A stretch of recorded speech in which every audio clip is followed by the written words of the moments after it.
Okay, yeah, thanks. I think this is basically an overview talk of my research, my PhD research. And I'm Lirong. I'm a postdoc and at CRCS.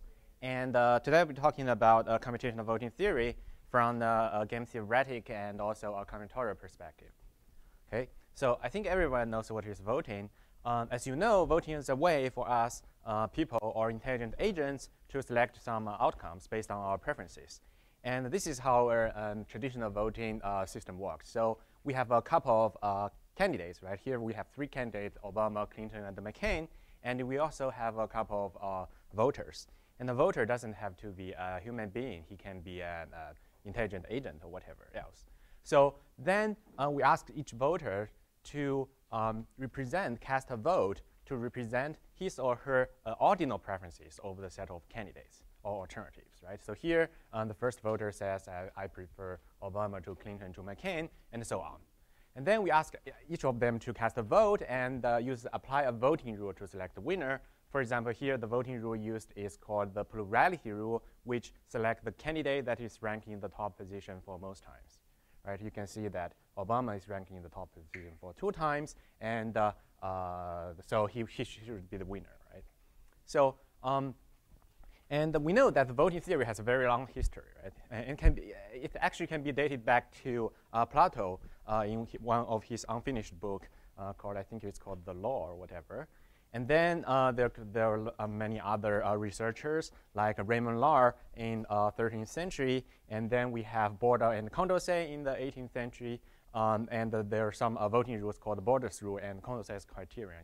Maybe you have already heard of it, right?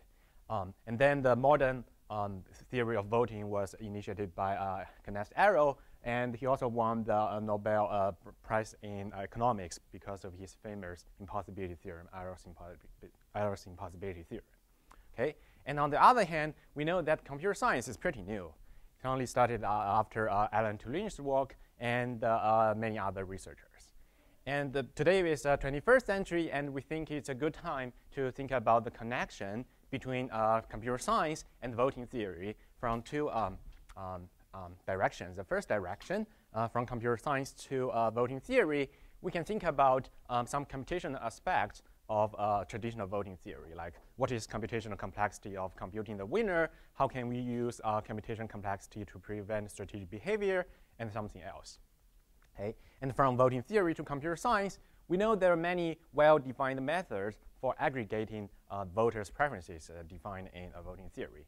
Those could be used in computer science, especially in multi-agent systems, where we have a couple of intelligent agents, and we want to achieve some objectives based on their own preferences or solutions or whatever. For example, they could vote to decide what's the next step in the joint plan, or we can use voting to build recommendation systems, or we can build meta search engines. Basically, we have multiple search engines. Each of them give a full ranking over the website, and how can we merge these search results to provide a better linear order, a better ranking, and so on, right? And the very high level objective of my work is to conceptually how computational thinking changes the traditional voting theories, more related to the computer science to voting theory side, and methodologically how to better use voting for preferences or information aggregation, especially with the help of computer science.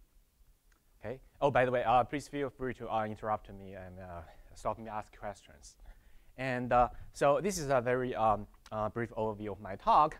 And I'll be talking about 2 specific directions. One is game-theoretical aspects, and the other is combinatorial voting. And in the end, I'll be talking about the game-theoretical aspects of combinatorial voting. Okay, so just give you some examples of some commonly used voting rules.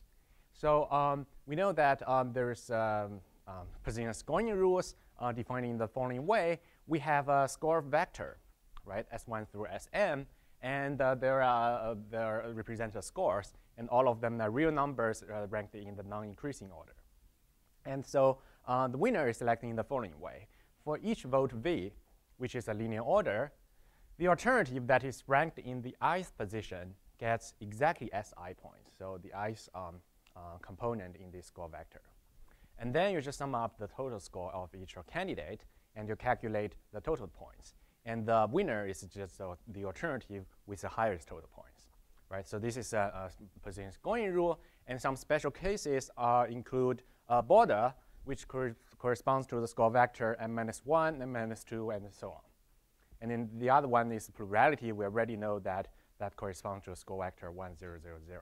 So only your top-ranked candidates count. Okay? But of course, there are many, many other commonly used voting rules beyond these position scoring rules. For example, Buckling, Copeland, Pell, and so on. So just give you a more detailed example of position scoring rules. Suppose we have 3 candidates, C1, C2, C3, and we use border, which corresponds to the score vector 2, 1, 0. And suppose we have 3 votes. Now you can see that in the second vote, C2 gets 2 points, and C1 gets 1 point, and C3 gets 0 point, and so on. And you can calculate the total score. Here in this profile composed of the 3 votes, C1 gets 4 points, and C2 3 points, C3 2 points. So the winner should be C1. Okay, this is just an example of voting rules. And computational voting theory, I think it studies computational issues in preferences or information representation and aggregation. For example, we have some partial orders represented compactly by a structure called CPNet, which I'll be talking about later. And then how do we design voting mechanisms to aggregate them to something else, another preference structure, whatever. Okay, so let's move on to the game theoretical aspects.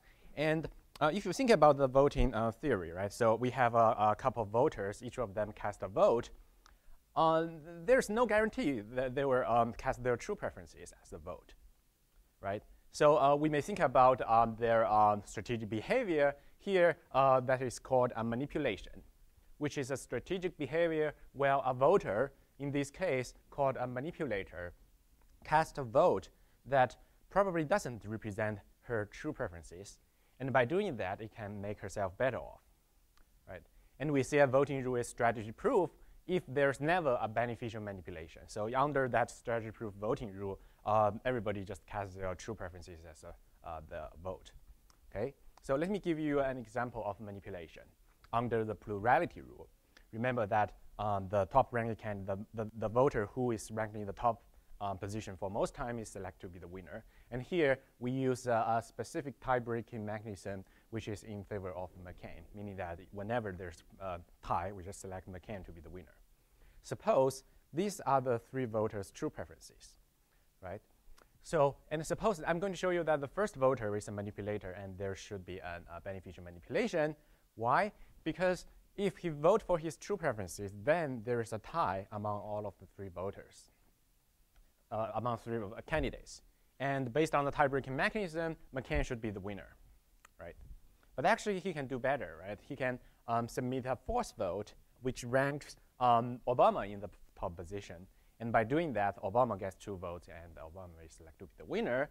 And you see that he actually prefers Obama to McCain. So that means he has some incentive to cast a vote to select somebody to kind of improve the outcome for him according to his true preferences, right? So this is basically a situation where you don't really think your top-ranked candidate should be the winner because he's not popular or whatever, so you rank to go for your second choice, okay? So maybe you want to ask, why don't we just use a strategy-proof voting rule where there's absolutely no manipulation? The answer is that because there's no such voting rule this is a famous result called Gilbert-Thwaites theorem, which says that when there are at least 3 or more alternatives, no voting rule satisfies these following very natural properties called non-imposition, which basically says that everyone has some chance to win, and unrestricted domain, which says that everyone can use any linear order to represent the preferences,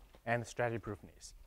So the only exception is a dictatorship, which basically says that there exists a dictator whose top-ranked candidate is always selected to be the winner, right? So this is a very negative result, meaning that saying, okay, there's no absolutely best voting rule, right? So now what can we do? I think this is a kind of high-level picture of using computational complexity as a barrier against a manipulation, right? So here on the left branch, we ask the question, can we use computational complexity as a barrier against manipulation? And the answer is positive, which is yes. And then we ask the question, is it a strong barrier? And unfortunately, the answer is no. And then we look into maybe there's some other ways of future directions, and we have some preliminary result. And on the other branch, on the right branch, we actually care about the incentive, our incentive to prevent manipulation, right? Because if manipulation is not necessarily a bad thing, why do we want to prevent it? And actually, we have some results showing that if we allow manipulation, then it may lead to very undesirable outcome to everyone. So, and then we ask how often does this happen? And actually, some negative result. This doesn't seem to be happen very often. Okay. So now let's move to the left branch. How can we use a computational complexity to select the winner, to prevent manipulation? And here, the idea is that if it is computationally too hard for a manipulator to find manipulation, right? Then maybe this is some barrier, right? So it's better off not trying to find a manipulation. And I think this is pretty much like in cryptography, right? So maybe finding a force, crack some system is too hard, then you better not do that, right? So to better answer this question, we ask the following question. For which commonly used voting rule can we use manipulation as a barrier? So that says manipulation problem is computationally hard, right? So to answer this question, we have to define the manipulation problem as a computational problem. So in this unweighted collision manipulation problem, UCM problem, we are given the voting rule R. And for example, R could be a plurality, could be border, could be coplane, whatever. And we are also given the non-manipulators profile PNM, which is basically the manipulators knows the other guys will vote for this profile. And we're also given the number of the manipulators n prime and an alternative, a preferred alternative C, which the manipulators want to make win. Okay? And then we ask whether or not there exists a profile PM of the manipulators such that C is the winner if the manipulators vote for this profile PM in collaboration. Okay, any question about this problem?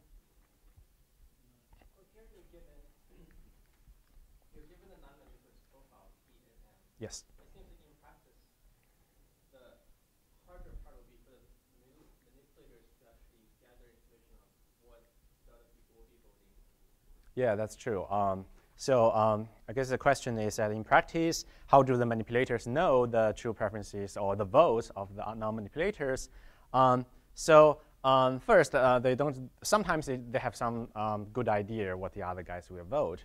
Sometimes, so first, maybe you don't know exactly what it is, but sometimes you have. You probably know that Obama will get 30% of the vote or whatever. So this is the first answer. Sometimes you do have a good idea what the other guys' votes are. And second, I think this is a very kind of very first question people asking in the beginning. Now, actually, we have some results showing that if you can hide information about the other voters' vote to the manipulator, then you can somehow make the manipulation harder in the later. I will talk about it later. Okay, so but that's definitely a good question. Okay, so this is computation problem. And these are you can see that it seems to be a popular problem, and people have been looking at it from the 89. And here, we have proved that, so for a couple of voting rules, and if you have one manipulators, what is computational complexity? And if you have at least two or more manipulators, what is computational complexity? And notice here, NPC is NP completeness, which basically an provable, kind of provable hardness in computer science. And people usually believe that NP complete is harder than P, right? So here, because we want to use computational complexity as a barrier, so NP completeness results are actually positive results, and P, membership in P are negative results. So you can see that we have a couple of voting rules like STV and the ranked pairs, nonsense and Baldwin's voting rules, which I'm not going to define them. Looks like they provide most best barrier against, computation complexity can serve as a barrier against manipulation, because even for one manipulator, computing a beneficial manipulation is already NP complete, right?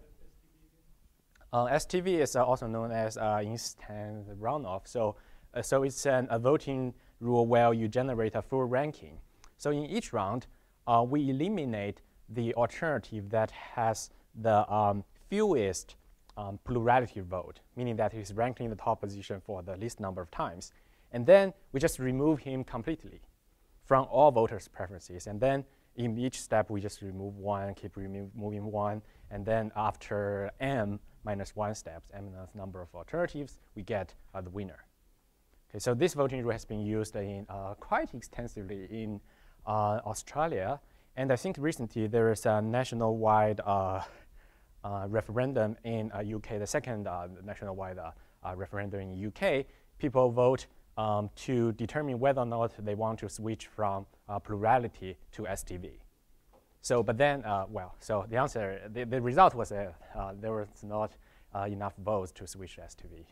So people are still using border. But it's a pretty famous voting rule. Okay, so now what does this mean? This means that for some commonly used voting rule, for example, STV, it seems like computational complexity provides some protection against manipulation, right? At least the problem is NP complete. But you may also ask, what does it really mean if a problem is NP complete? And we know that NP hardness or NP completeness is only a worst case concept, right? So it only says that there exist some instances where computing beneficial manipulation is will take a long time. But then the question is, what happens often, on average, or in most cases? And so if you still remember that big picture, here we actually show that it doesn't seem to, computational complexity doesn't seem to be a very strong barrier against manipulation. So here we would like to answer the question from two different angles. The first angle is from the frequency of manipulability. So what do I mean by that? Suppose the non-manipulator's votes are drawn IID according to some distribution. And for example, it could be drawn IID uniformly over all linear orders, and this is known as impartial cultural assumption. And then we ask how often can the manipulators make this given candidacy win. So, this problem has been studied in a couple of previous work. And so now what we had was a kind of dichotomy theorem for a big class of voting rules, which we called generalized scoring rules. Yes? What assumptions have we made so far about the relative number of manipulators versus the non-manipulators? Because if they're the majority, they can essentially win. Yeah, so this is exactly what this theorem will tell you. So there is a threshold, which is the square root of the number of voters. And below that, thanks for the questions. I'm just explaining it. So below this threshold, which is square root the number of manipulators somehow, it's not showing. So below that, with a very high probability, they have no power to change the outcome. But above this square root n inverse number of voters, they're kind of all powerful. They can just look at the distribution and figure out whether or not they can cast a simple vote, very simple strategy for them to make somebody win. So, so yeah, this is basically the result. And the result actually holds for a very big class of voting rules. We don't provide proofs, one specifically for one rule and then another, but we have a unified proof for a class of voting rules. And so that kind of saying computational complexity is not a very strong barrier against manipulation, because in that sense, the unweighted collisional manipulation is easy to compute in most cases, right? So we just look at the number of manipulators, and if it's below this threshold, then we say, no, there's no way for you to win. And if it's above, then we just look at the distribution, and we can very easily figure out whether or not the manipulator can cast a vote to win. So that means the computation problem, UCM, can be solved by kind of trivially with a very high probability with a very simple algorithm. Okay, so, and you may wonder what is this generalized scoring rules? And this is a kind of econ-like research. We actually provide an axiomatic characterization of the class of generalized scoring rules. We have shown that it is a voting rule is a generalized scoring rule if and only if it satisfies anonymity, which basically says that the name of the voters doesn't matter. It's kind of fairness condition among the voters. And it is homogeneity, meaning that you have, if the winner is C under some profile and you duplicate this profile many times, the winner should always be C. And finally, local consistency, I'm not going to talk about it. It's an extension of the traditional consistency condition in social choice theory. And then by this axiomatic characterization, we actually know that Dodgson's rule doesn't satisfy homogeneity well. So it's not a generalized scoring rule because it doesn't satisfy homogeneity. And almost all of the other commonly used voting rules are generalized scoring rules. So that means for almost all commonly used voting rules, we have that dichotomy theorem. Okay, so this is the first angle. The second angle is from the perspective of approximation. Right? Here, we ask the optimization problem related to the manipulation problem. Right? So we are given the non-manipulators' votes, and we are asked to compute the smallest number of manipulators such that they can cast a vote to make somebody win, some given candidacy win. Right? So now this is an approximation. Right? So you have a number to approximate. And previously, there's a very simple approximation algorithm with an additive error 1 only for border, right? So now what we had was that we designed a polynomial time approximation algorithm that actually works for all position scoring rules with a very small additive error, which is no more than the number of alternatives -2. And it's based on, technically, it's based on a new connection between this UCM, unweighted collisional manipulation problem, and a class of scheduling problems. So what does this mean? This, again, means that computational complexity does not seem to be a very strong barrier against manipulation, right? Because we know even though computing the optimal solution could be NP hard, could be computation very hard, but it's very easy to find a manipulation, at least. Oh, well, it's very easy to find approximate this number of manipulators by a very simple algorithm, at least for all position scoring rules. Okay, so now you may ask, okay, so what is the next step? This is related to Taki's question. Oh, sorry, this is related to James' question, right? So the idea is that in the traditional problem, we assume that the manipulators know the non-manipulators' votes. So this doesn't seem to be very reasonable, right? So we may hide the non-manipulators' votes and then we can see whether or not this will make the manipulation problem harder, right? So the idea is that suppose this is only one manipulator. He only knows that the part of the other manipulators profile. For example, he only knows that this voter prefers McCain to Clinton, and this voter prefers Clinton to Obama and Clinton to McCain, but nothing else. He doesn't really know whether this voter prefers Clinton to Obama all the way around, right? So we have shown that if you can hide this kind of information a little bit, just a little bit, this kind of pairwise comparisons, then many commonly used voting rule becomes hard to manipulate. So, I mean, it seems very trivial answer. Hiding information can provide manipulation, but this is what we have shown, and we are planning to go next step and to see what kind of information should we hide to make manipulations harder. Okay, I think this is the end of the left branch, and for the right branch, we are asking any question about that? What happens when the number of candidates decreases? Like if I get down to the generic case of like 2, do I get specialized results? oh, if you have two manipulators, two candidates, then you have a strategy per voting rule, which is majority. So yeah, that's true. And in some other special cases, for example, the voters' preferences have some special structures, like what they call single peak preferences. Then still you can design voting rules that are strategy-proof voting rules. And this was the approach that was mainly pursued by economists in past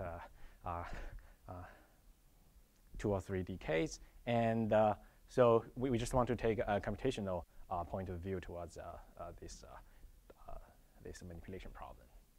Yeah. Lirong, how do you prove these types of theorems? Through physical properties or through a counter scenario? Through a case in which the manipulation would fail? So for the NP hardness results, it's more like an kind of counterexample. You design, you do a reduction. So that's more like a counterexample proof style. But for the dichotomy theorem, we just it's basically center limit theorem and the barrier-Ascent theorem. We have a bound on the number of voters that can make changes. So that's more like a statistical type of style. Okay. So okay. So maybe now let's look at the second branch. Now the motivating question is, why do we want to prevent manipulation? Right? So why do we want to do that? There could be many answers. For example, truth-telling is ethical, is political correct, is divine, or whatever. But I think a more convincing answer should be manipulation can be extremely harmful, so that we want to prevent it. Okay. So then how do you show manipulation could be harmful? One of the most natural approach was to use game theory. And then you use some solution concept to predict what is the outcome. So here's how to model a voting situation as a simultaneous move voting game. So I'm not sure if you guys know about how much about game theory. So basically, we have a couple of players. Well, each voter is a player. We have n players, and each voter has strategies, which is his votes. That is a linear order over the alternatives. It's strictly a ranking over the alternatives. And everyone also has ordinal preferences over the candidates, which are, again, modeled by linear orders. And we have a voting rule R that is used to select a winner from the reported profile. So the reported profile does not to be the same as the true preferences of the voters. Okay, so this is a game. And then you may want to look at maybe Nash equilibrium or whatever. So Nash equilibrium is a solution concept where nobody can benefit from just changing his strategy alone, right? Keeping the other guy's strategies the same without only changing his own strategy, it won't make an improvement, right? So, but in this simultaneous move voting game, we have a very big problem, which is equilibrium selection problem. Here, because in many voting situations, we have a very bizarre Nash equilibrium. For example, this one. Suppose everyone prefers McCain to Obama to Clinton. But if you look at the strategy profile, well, all of them actually voted for Obama, prefer to Clinton, prefer to McCain, then this profile is a Nash equilibrium. Why? Because no single voter can even change the outcome by changing his vote, right? Because Obama will already have 2 votes. So that means, and you can see that Obama is not their top-ranked candidate, and all of them have the same preferences. So what's wrong?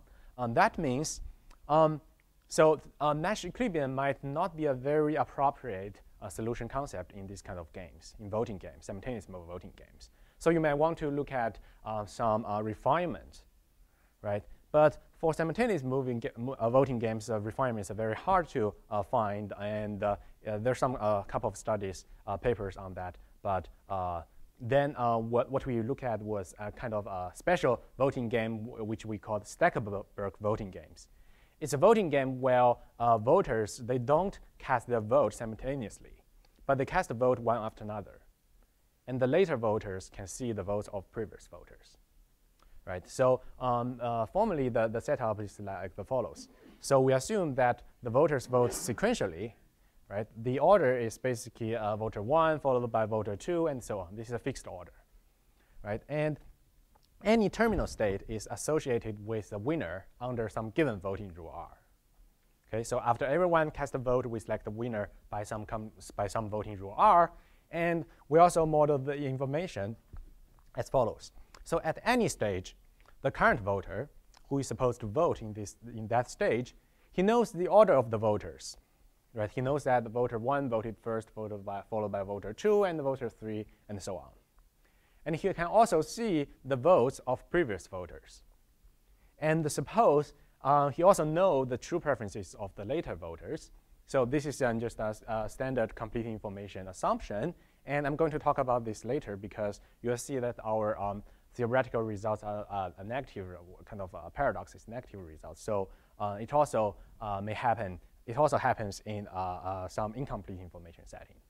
So, and they also know the voting rule R that will be used in the end to select the winner. For example, they know that after all of the voters cast a vote, then border rule will be used to select the winner, or plurality rule will be select the winner, and so on. So they know this voting rule. And we call this a stackable voting game. And it's not too hard to show that there's a unique winner in all of the subgame perfect Nash equilibrium, which is a refinement of a Nash equilibrium. The solution concept Nash equilibrium. I'm not going to talk about this, but there could be many subgame perfect Nash equilibria, but in all of them, the winner is unique. So that means we don't really have an equilibrium selection problem here. And now we denote the subgame perfect winner to be SGRP. Here, R is the voting rule, and P is the true preferences of the voters.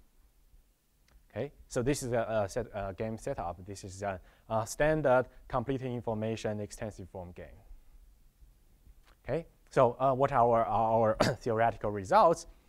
We actually have shown some very general paradoxes, which says that for any voting rule R that satisfies majority consistency, I'm going to talk about this later, and for any number of voters, there exists a profile where the backward induction winner, the winner in all of subgame perfect Nash equilibrium, it is ranked somewhere in the bottom 2 positions in the true preferences of all voters except 2 of them.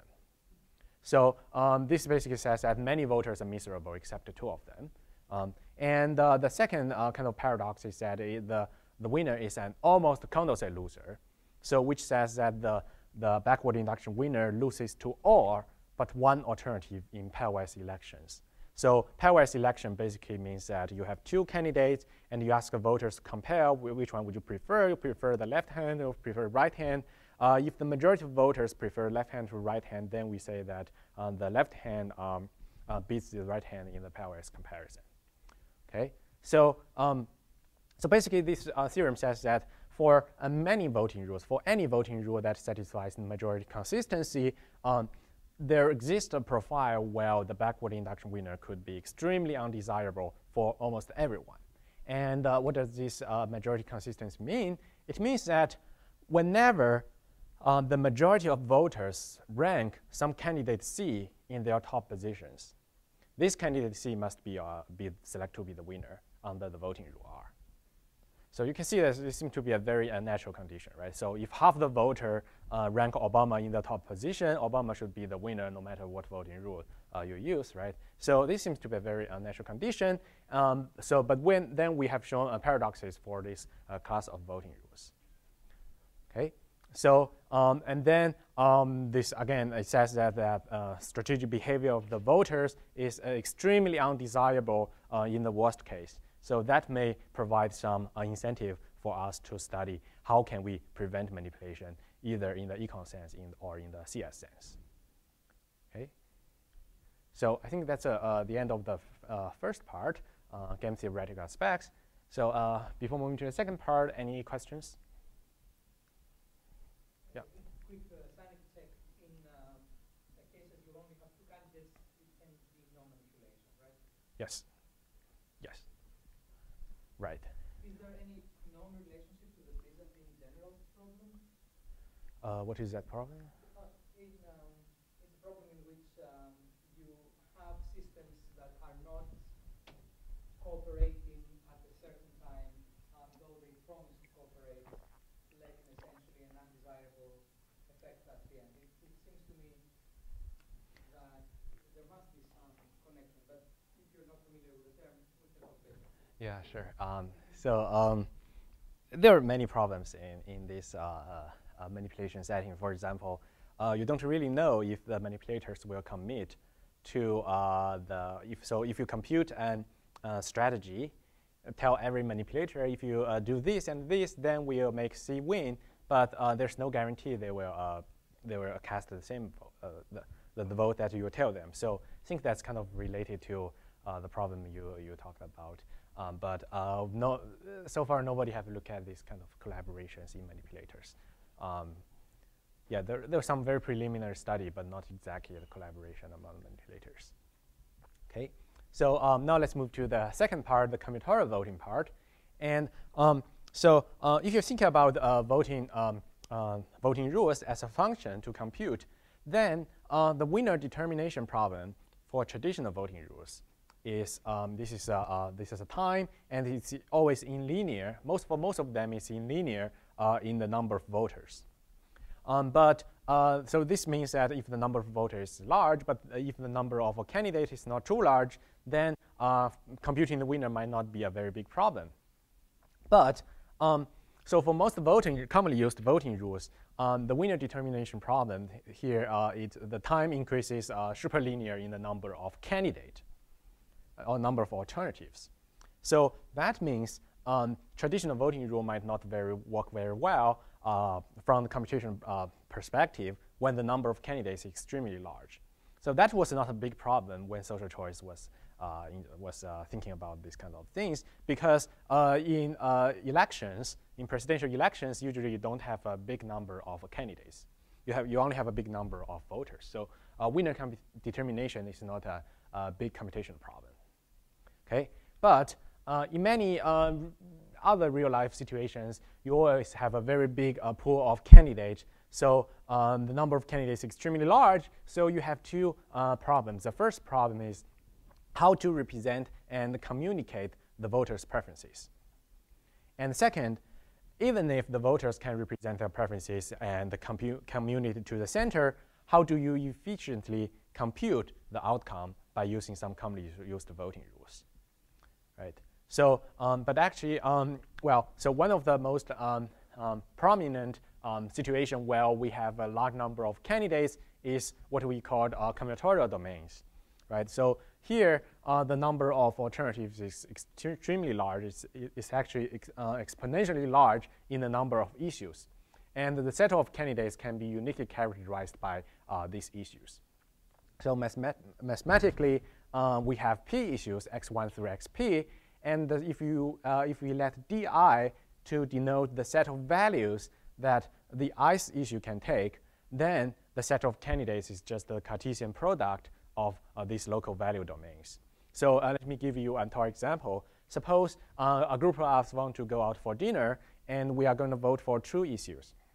So the first issue, what are we going to eat for main course? And the second issue, what do we want to drink for wine? Right. For the main course, we could have two choices. We could have either fish or beef. And for wine, we could have either white wine or red wine. So now you can see the number of candidates we are actually voting is we have 4 candidates, right? We have fish, white wine, fish, red wine, and beef, white wine, beef, red wine, right? So let me give you a more realistic example, right? So here we have a couple of years ago, the citizens of Los Angeles County, they want to vote to determine a government joint plan. And the joint plan is composed of multiple subplans for several issues. For example, they want to vote to decide whether or not they want to build an highway, whether or not they want to build a nature reserve, or whether or not they want to build a hospital. Right? So each of these issues can be seen as a binary issue. Right? Either you want to build it or you don't want to build it. And the number of alternatives here is exponentially large in the number of issues. Right? So this is another real-world example of combinatorial domains. So now we have the two key questions. The first key question is, because we already know that it is not practical for the voters to submit their full preferences over the candidates because the number of candidates are already extremely large.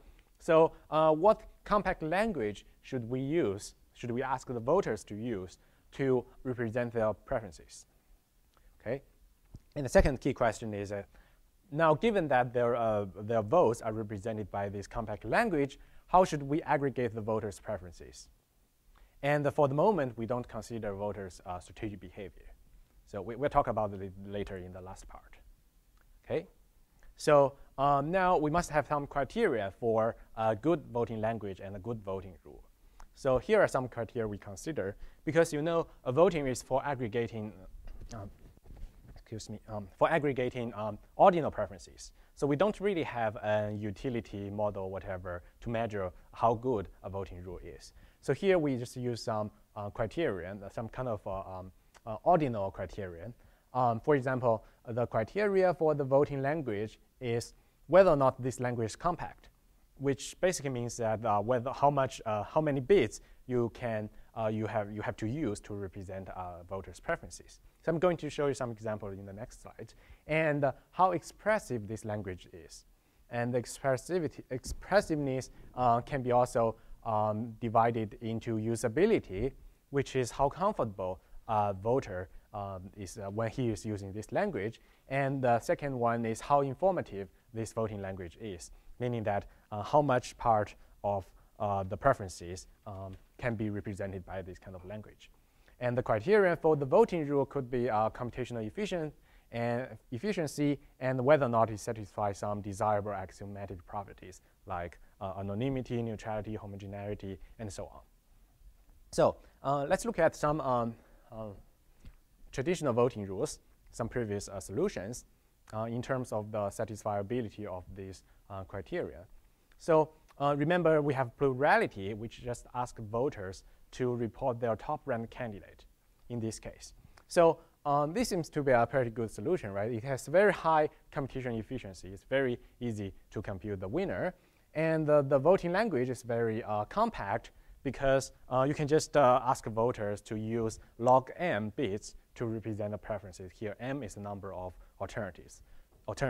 So even though the number of alternatives is extremely large, it's still reasonable. You just need to commute a couple of bits. And it is very highly usable because everyone has absolutely no problem to report his top-ranked candidate. What is your most preferred solution, most preferred candidates? But the problem here is that it is lacks informativeness, because when you use this voting language, you're just expressing your top-ranked candidates, but nothing else. So that means if you use this voting language, then you don't communicate much part of your preferences to the center. So we don't like, for this reason, we don't really like plurality. And so if you use some other voting rules like border, remember it's a Bayesian scoring rule, then here the problems are mainly about computational efficiency, right? So because we have already exponentially large number of candidates, so it becomes very inefficient to compute the winner, and the voting language is not compact, but you have very high usability. Everyone is comfortable submitting a linear order. Well, suppose they can, and it is very informative because you basically elicit everyone's full preferences to the center.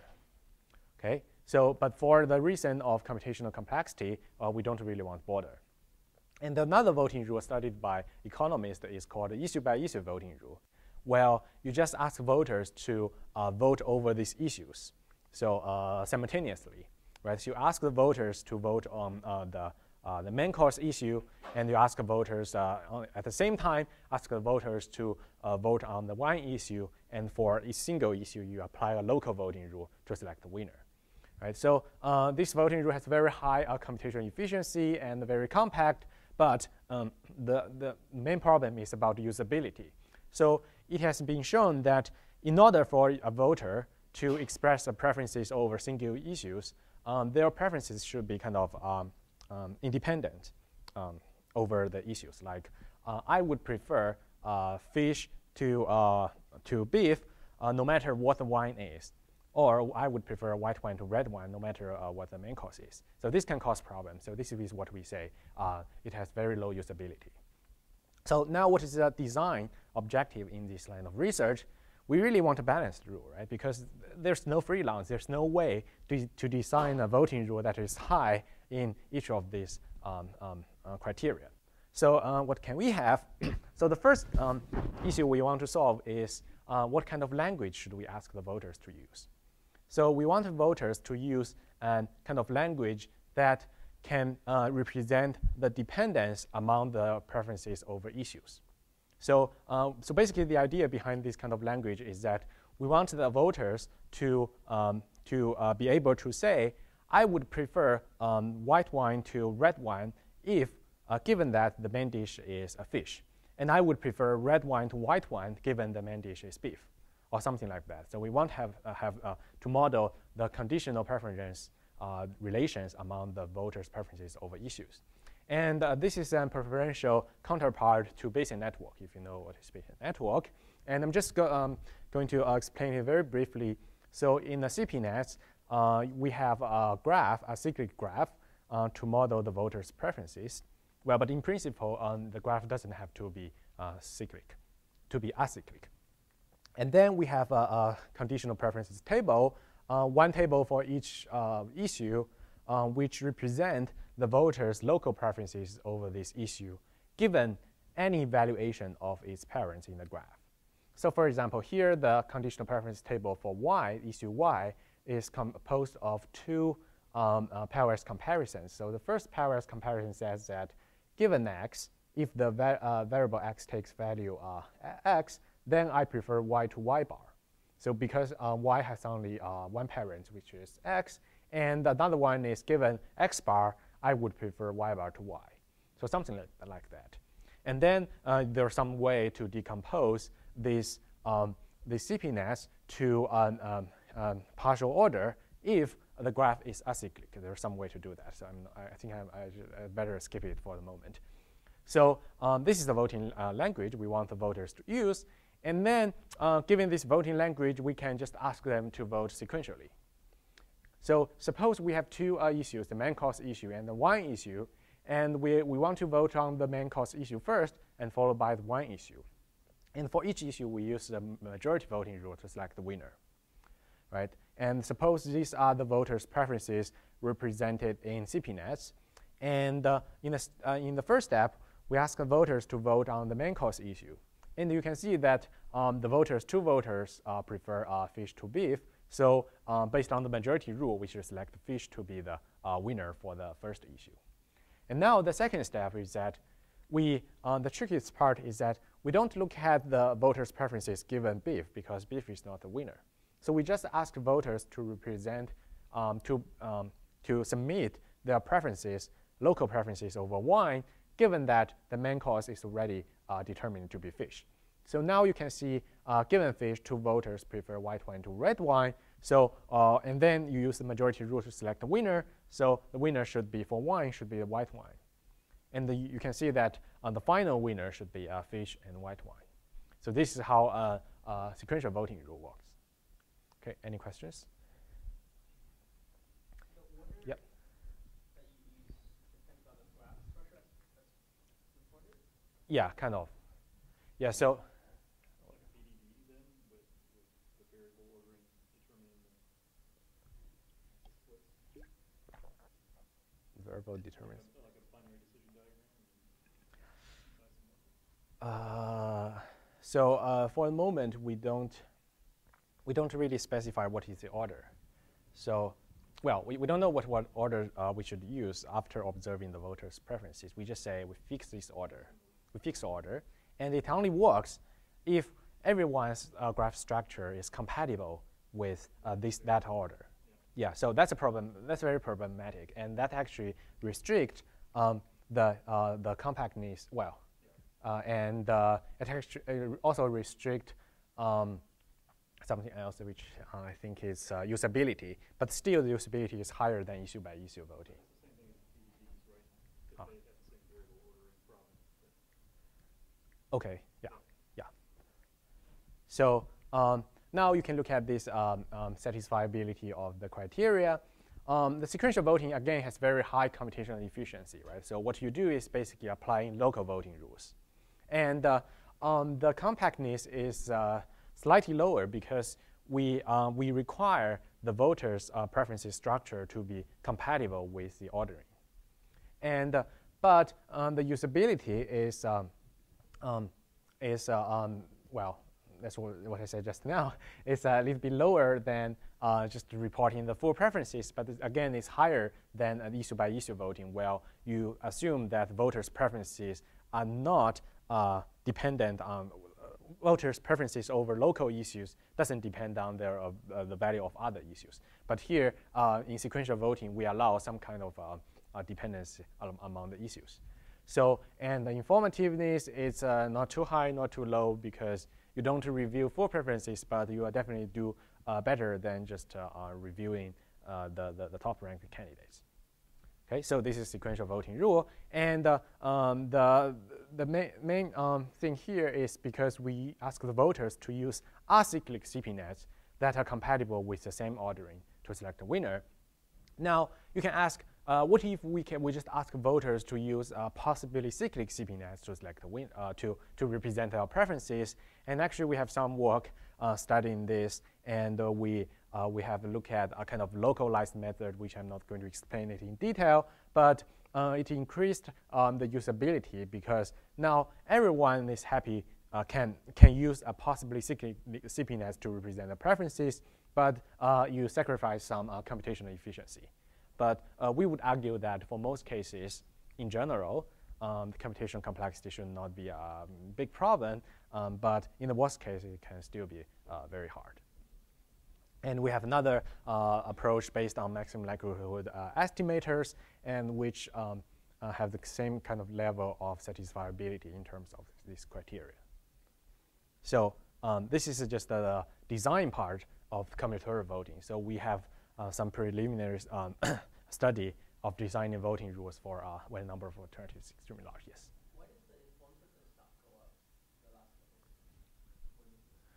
last one? Well, issue-by-issue voting. yeah, I agree. Yeah, maybe I should put slightly higher than medium, but so both of them actually higher.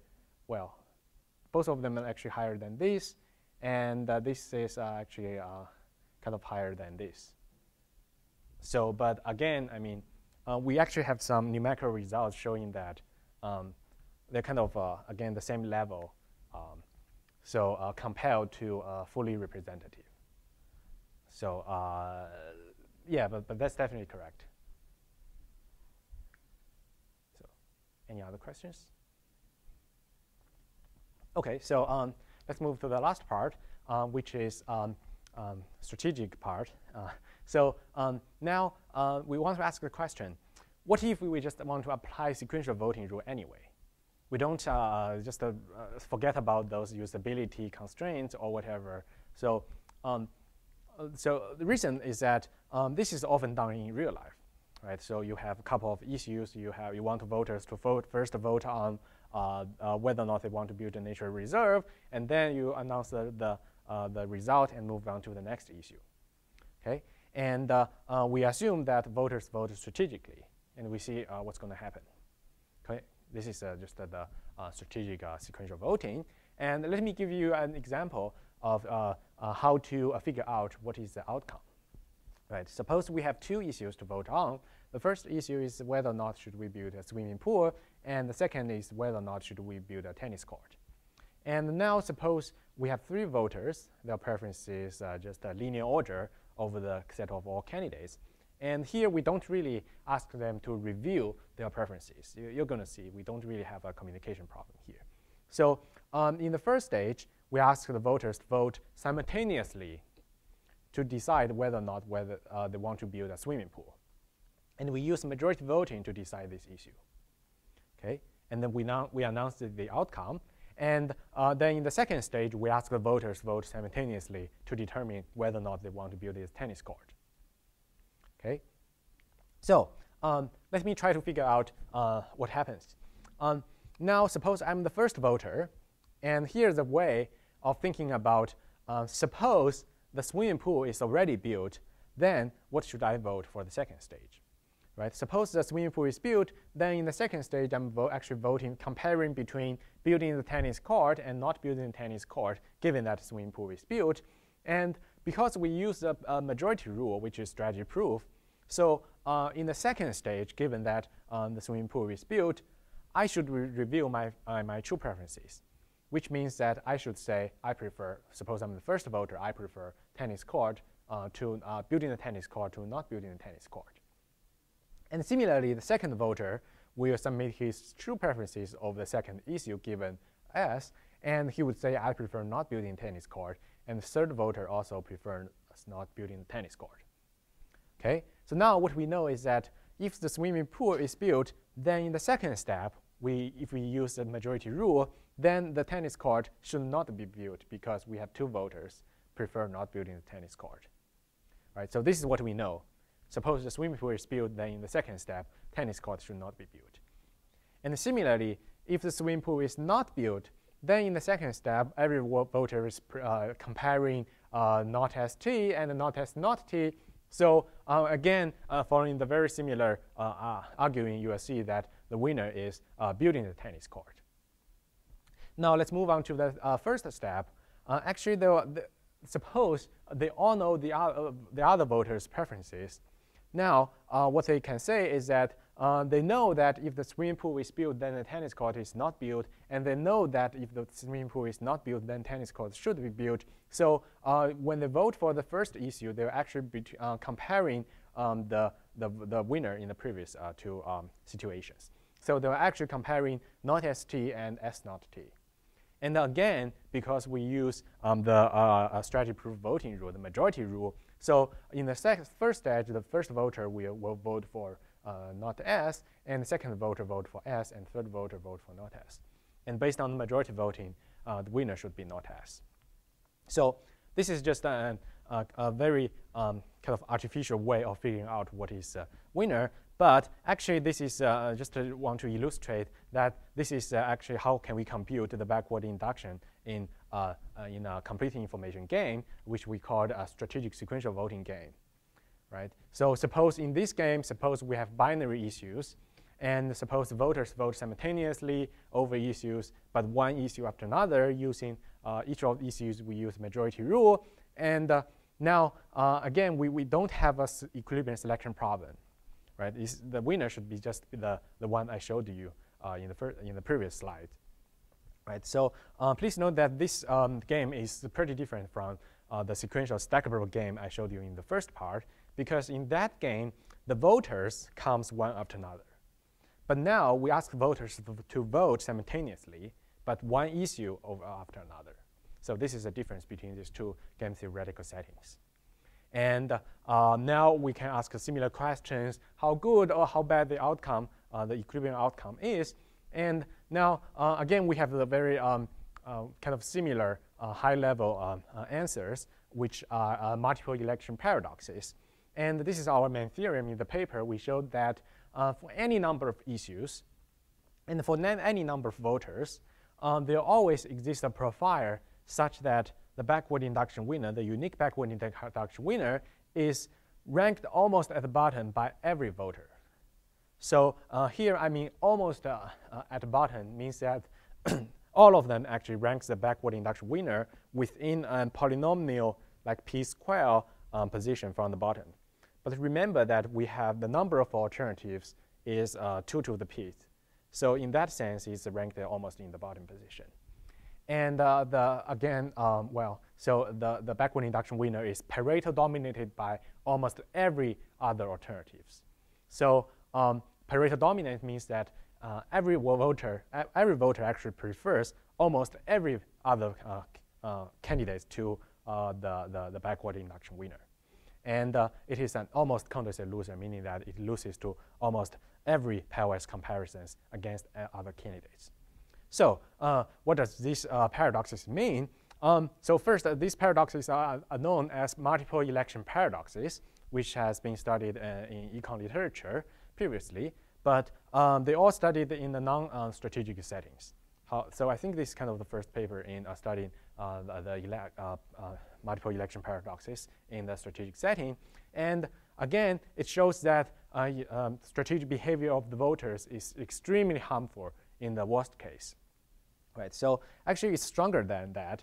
So if you look at this theorem, it says that it's not only we select a bad outcome, it's kind of we've selected the worst outcome.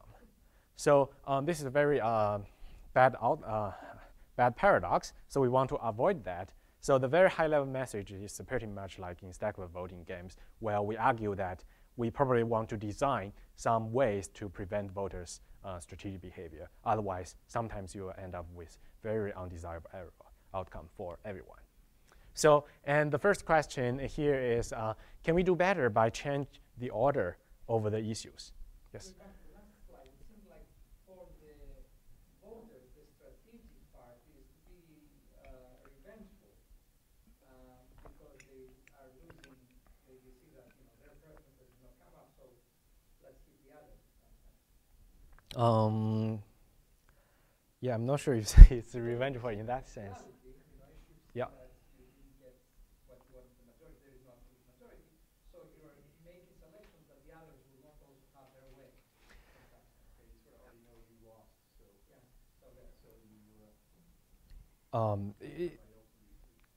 Yeah, so it's not exactly like that, because I mean, in each stage, everyone has a dominant strategy, meaning that you are not actually revenge any other guys. You are making your best choice at the moment. So I think in this case, but that's a correct intuition for the previous game, the stackable voting game. There, you do think about how to kind of revenge the later voters or whatever. But here in this case, you don't think about revenge. You're just trying to figure out what is your best strategy at each step. So here, I think the paradox mainly comes from the structure of the preferences, but not kind of revenging or competing. Or if the order had changed, the result would have been the same or not? Yeah, this is what I'm going to show. So yeah, it's great. So you would ask, is there a better choice of the ordering over the issues? And it turns out that at least some of the paradoxes cannot be avoided by a better choice of the ordering over the issues. So what we have shown was that there always exists a profile where no matter what ordering over the issues you use, the outcome is always, again, almost ranking in the bottom position in every vote. There's true preferences. So that seems to that the choice of the orders cannot completely get rid of these kind of paradoxes. But there are some ways to get rid of these kind of paradoxes. For example, we can restrict the voters' preferences. So here we have some positive result. If you restrict the voters' preferences to be separable, just like in issue-by-issue voting or in lexicographic, there's no such kind of paradox anymore. But if you restrict the voters' preferences to be all legal, here I'm not going to explain it, but it's just like the preferences in the sequential voting, then we still have the same kind of paradoxes. So it seems like, and we also studied whether or not there are similar multiple election paradoxes when the voters vote truthfully for many other common voting rules. And it seems like there's no such kind of paradoxes. And why do we want to do that? We want to compare whether or not we want to figure out whether or not these paradoxes comes from the structure of the voters' preferences, or it comes from the strategic behavior of the voters. So here it seems to suggest that the paradoxes comes from the strategic behavior of the voters, because if you assume the voters vote truthfully, then there's no such kind of paradox anymore. Okay. And we also, again, as I just argued, the high-level message is that we want to prevent manipulation. We want to prevent voter strategies. And there are some ways to do that. For example, we can relax the unrestricted domain properties in Geber-Setter-wise. So we want to restrict the voters' preferences. And actually, we have obtained pretty concise characterization for all strategy-proof voting rules over combinatorial domains when the voters' preferences are lexicographic. which I'm not going to explain, but just telling you there's some way to obtain strategy-proof voting rules by restricting voters' preferences. Okay, so I think this is just a summary of my talk. So I've been working on mostly on computational voting theory, and in this talk I talked about game theoretical aspects and combinatorial voting aspects, and we have also talked about some game theoretical analysis in combinatorial voting setting. Any questions? Thanks.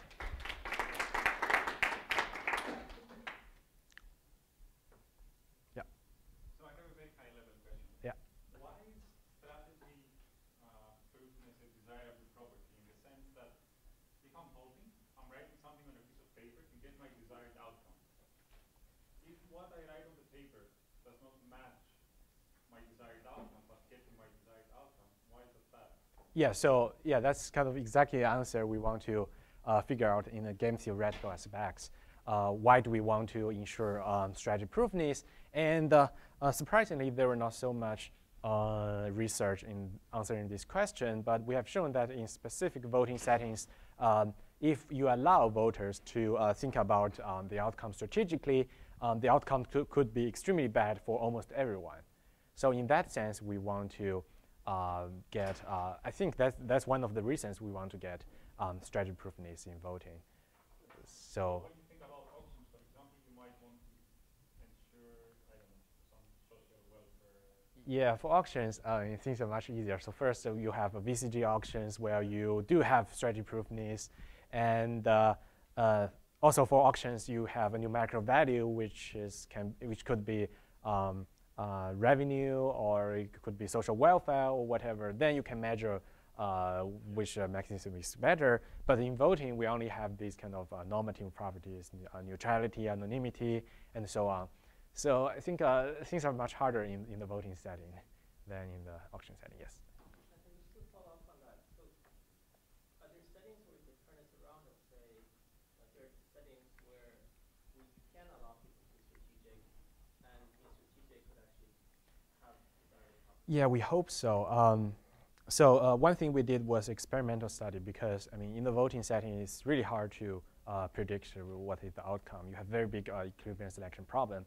So in a stackable voting setting where voters vote one after another, we have run experimental, we just generate profiles and see what happens. And it seems like strategic behavior is not necessarily a bad thing. So I think that our result was, on average, more people actually prefer the strategic outcome to the truthful outcome. So it seems like what you said, I mean, the voters actually prefer the strategic outcome to the truthful outcome. So sometimes the strategic behavior maybe not a very bad thing. So we still don't know what happens in more general settings.